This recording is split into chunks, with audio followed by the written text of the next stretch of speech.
இன்றே டவுன்லோட் செய்து உங்கள் ஃபேவரட் ஷோக்களை என்ஜாய் பண்ணுங்க. ஏன் சார், நான் உங்ககிட்ட எவ்வளவு மரியாதையா நேர்மையா நடந்துக்கிட்டேன். நீங்க பண்றதெல்லாம் சரியா? என்கிட்ட இருந்த மொத்த ஆதாரத்தை அழிச்சிட்டு என்னை அடிச்சு துரத்தி இருக்கீங்க. என் பாவம் உங்களை சும்மா விடாது சார். நான் உங்களுக்கு பண்ண உதவிக்கு இதான் கைமாறா? உங்களை பத்தின உண்மை தெரிஞ்சோம் ஒரு வார்த்தை நான் வெளியில சொல்லிருப்பேனா சார்? ஐயோ, பிளான் சிக்கிடுச்சு.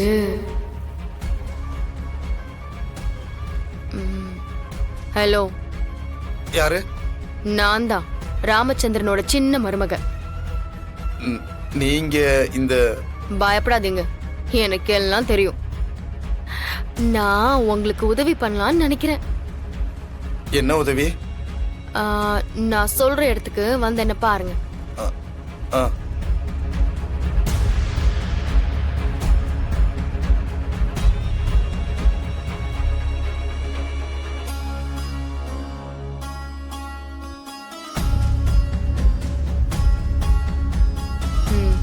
வந்துடுறீங்களா? சரிங்க மேடம். ம்,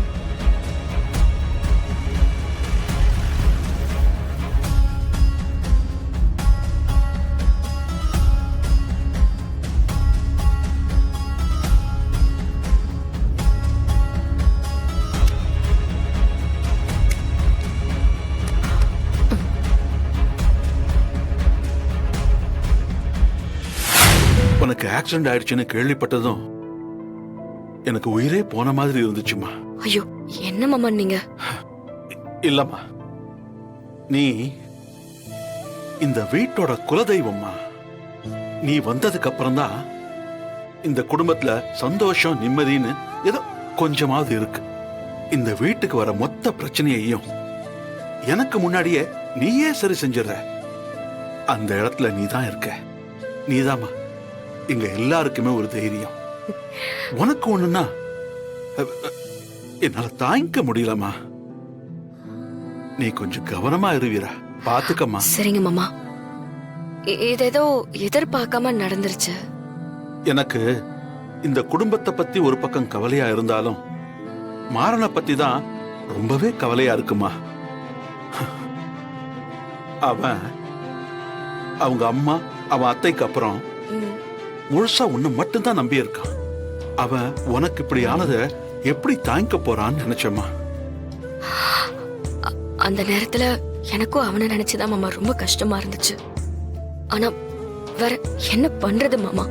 பிரச்சனைன்னு வந்தா அத நம்ம சமாளிச்சுதானே ஆகணும். அவன் 1000 பிரச்சனை வந்தாலும் சமாளிச்சுடுவாம்மா. அவன் வீட்டு செடி இல்ல, காட்டு மரம். ஆனா உனக்கு ஒண்ணுனா அவனால தாங்கிக்க முடியாதுமா. அவன் அப்படியே உடைஞ்சு போயிடுவாம்மா. எனக்கு நல்லா தெரியும் அவன் உன் மேல எவ்வளவு பாசமா இருக்கான்னு. அவன் உன்னை எப்படி பார்த்துக்கணும்னு நினைக்கிறான்னு எனக்கு ரொம்ப நல்லாவே தெரியுமா. அந்த பாசத்துல அவன் பண்ண தப்பு தான் உன் கழுத்துல தாலி கட்டினது. பரவாயில்லம்மா, ஏதோ கடவுள் புண்ணியத்துல நீ மீண்டு வந்துட்ட. அது வரைக்கும் எனக்கு சந்தோஷம். மாமா விடுங்க, நான் இப்போ நல்லா இருக்கேன்.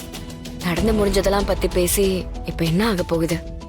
எனக்கு ஒண்ணுனா நீங்க மாற நம்ம குடும்பம் எல்லாம் இருக்கிற வரைக்கும் என்னை யாரும் எதுவுமே பண்ண முடியாது மாமா.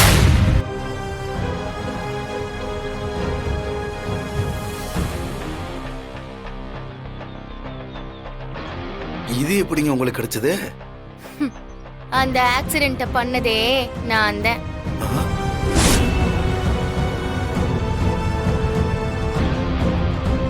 என்னங்க சொல்றீங்க? ஆமாயா, அந்த குடும்பத்தை அழிக்கிறதுக்கு தான் நான் அந்த வீட்லயே உட்கார்ந்துருக்கேன். அடி ராட்சசி. நானும் என்னைக்காவது ஒரு நாள் இந்த உண்மை வெளியே வந்து மொத்த குடும்பமும் 2 ஆகும்னு காத்துக்கிட்டே இருந்தேன். நடக்கவே இல்ல. அப்பதான் கரெக்டா நீ போன்ல பேசின. உங்களுக்கு பிடிக்காதுன்னா நீங்களே செஞ்சிருக்கலாமே. எனக்கு எதுக்கு ஹெல்ப் பண்ணணும்?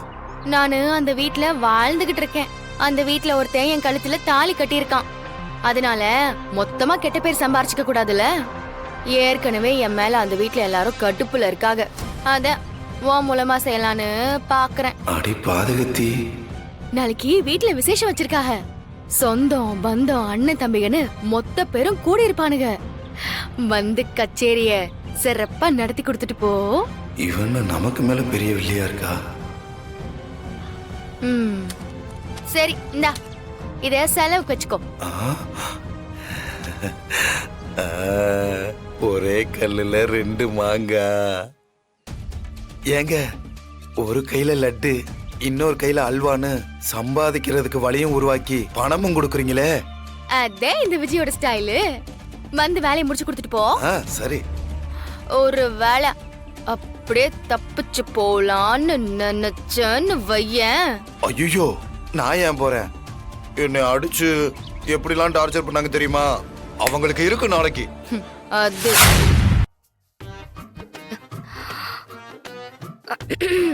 கையெல்லாம் மருதானியா இருக்கே, தண்ணி வேற தாகமா இருக்கே.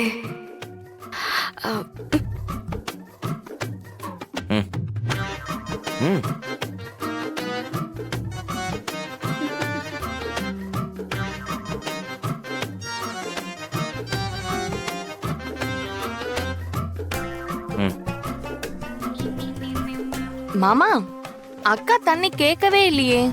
இல்லையே, கேட்டாலே. அக்கா அப்படியா? ம். ஆ.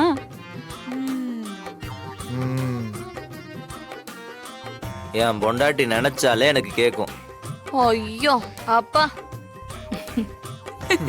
டேய் மாறா, உன் காதல் எல்லாம் மீறி போயிட்டு இருக்குடா. ஏன் நீங்களும் எங்களை மாதிரி லவ் பண்ணுங்க, லைஃப் நல்லா இருக்கும்டா. என்ன வலிமா? என்ன நடக்குதுங்க? இல்ல என்ன நடக்குதுன்னா புரியல. ஓ, உனக்கு புரியலையா? ஹாஸ்பிடல் போயிட்டு வந்ததுல இருந்து அம்மா நடவடிக்கை சரியில்லையே. என்னம்மா, இந்த மாரம் பையன் என்னமோ உன் பின்னாடியே குட்டி போட்ட நாய் மாதிரி சுத்தி சுத்தி வரா, குழையறா. நீ என்னமோ அப்பப்ப சிரிச்சுக்கிற, வெக்கப்படுற. என்னம்மா நடக்குதுங்க? அது வீரா, போங்க வலிமா. என்கிட்டயே மறைக்கிற பாத்தியா? என்ன சொல்லு வீரா? அது ம், நாங்க 2 பேரும் எதுவும் தெரியாத மாதிரி கேட்காதீங்க வலிமா, சும்மா இருங்க. நாங்க 2 பேரும் சேர்ந்துட்டோம். சேர்ந்துட்டோம்னா நீ அவனை மன்னிச்சிட்டியா? ம். ஏ வீரா, அவன் உண்மைய சொல்ற வரைக்கும் நீ அவனை மன்னிக்கவே மாட்டேன்னு சொல்லிட்டு இருந்த. உண்மைய சொல்லிட்டானா? சொல்லிட்டான். எப்போ? ஹாஸ்பிட்டல்ல. அப்படி சொல்லு. எனக்கு அப்பவே ஒரு சந்தேகம் இருந்தது. அப்பா, நல்ல வேளை இப்பவாது சொன்னானே. சரியான மக்கு பையன் வீரா அந்த மாற. எத்தனை வாட்டி அவன் கிட்ட, வீரா கிட்ட உண்மைய சொல்லிடுறா, இதுக்கப்புறம் எதுவும் மறைக்காத, அவளை கஷ்டப்படுத்தாதன்னு சொல்லிக்கிட்டே இருப்பேன் தெரியுமா? புரியவே இல்லை அவனுக்கு.